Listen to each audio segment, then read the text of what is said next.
Vamos ahora con Charles Philbrook, quien es el director de estudios económicos de Datum Internacional. Datum, esta empresa que hace encuestas, también tiene una división vinculada a los estudios económicos. Es, entiendo, también profesor de la Universidad del Pacífico, en fin, gran conocedor de las cosas que ocurren en la economía mundial y particularmente en la norteamericana. Charles, buenas noches, ¿qué tal? Buenas noches, Jaime. Bueno, el motivo de la entrevista es la elección que se produjo la semana pasada, hace menos de una semana en realidad, en Estados Unidos, donde Obama recibió lo que ha sido calificado como una paliza muy fuerte, ¿no es cierto? Finalmente los republicanos pasaron a 239 escaños contra solo 185 de los demócratas. Estos bajaron de 250 y tantos a 185 y ha sido, según The Economist, el desplazamiento, la derrota más grande de los últimos 72 años. Es decir, el desplazamiento de un partido a otro en el Congreso más numeroso, digamos. Entonces, ¿qué cosa ha pasado? Obama subió con gran entusiasmo, con gran... claro, subió en medio de la crisis, ¿no?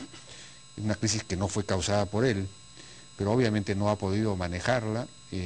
¿Cuáles son las causas de la derrota? ¿Por qué es que han votado masivamente a favor de los republicanos que habían salido masivamente hace 2 años? Bueno, ¿qué cosa es lo que sucede? Lo que sucede es... Obama llega pensando que podría ser otro New Deal a lo Roosevelt.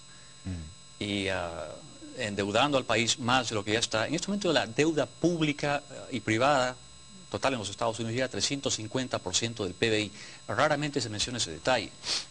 En el punto más álgido de la Gran Depresión en 1929, este ratio deuda total en el sistema, insisto, pública y privada como porcentaje del PBI, llegó a 190%. Y después rápidamente empezó a caer porque había una purga masiva de este exceso de deuda en el sistema. Y ya para 1941 esta deuda era 120% y Roosevelt podía entrar de nuevo, ¿no?, a endeudarse para financiar su Segunda Guerra Mundial a raíz del ataque a Pearl Harbor.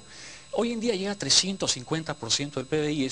No conozco, yo soy historiador económico, y no conozco ningún país en la historia de la humanidad que haya llegado a ese nivel de deuda. Entonces, naturalmente lo que hace el sistema es eliminar esa deuda, ¿no? Esa es la razón por la cual hay lo que los economistas llaman desapalancamiento en el sector privado, que es cubierto por un mayor endeudamiento en el sector público. Entonces, en neto, no hay una gran contracción crediticia. La hay, pero no es tan grande como hubiera sido si es que no, el sector público no estuviera realizando este gran gasto. En fin, ahora, ¿qué explica Obama, ¿no?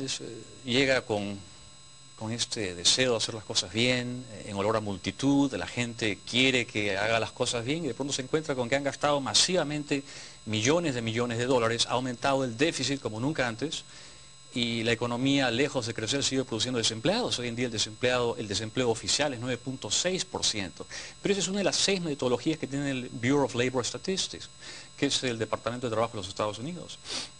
La metodología actual, que es la U-3, de Unemployment 3, es la de 9.6%, pero cuando se utiliza la metodología U-6, que es similar a la que se utilizaba en 1929, el desempleo hoy en día es cerca de 18%.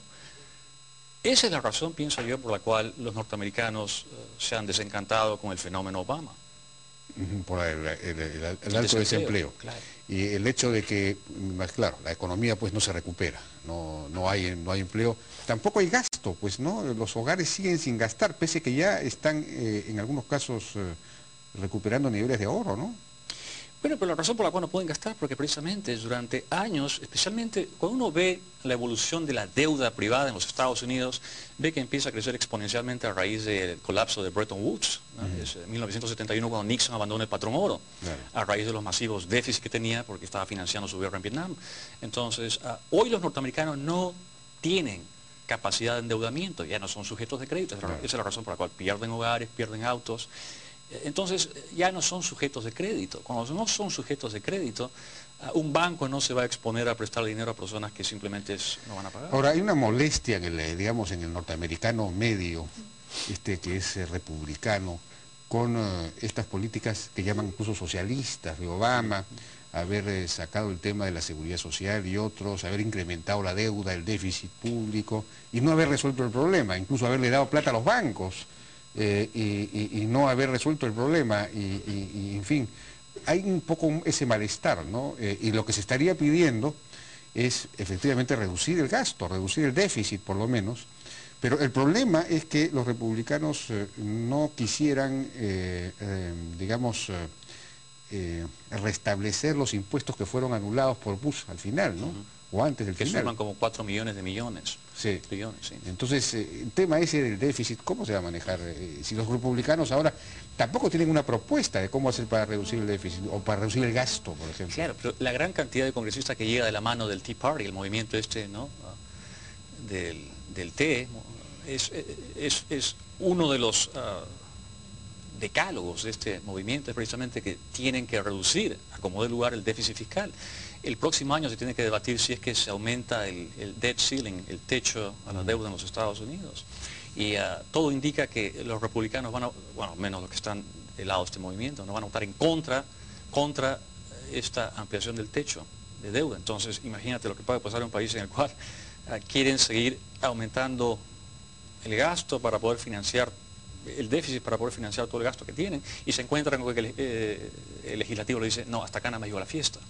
Entonces, ese es el gran peligro. Y hay una cosa ¿Gran que no peligro? ¿Por qué peligro?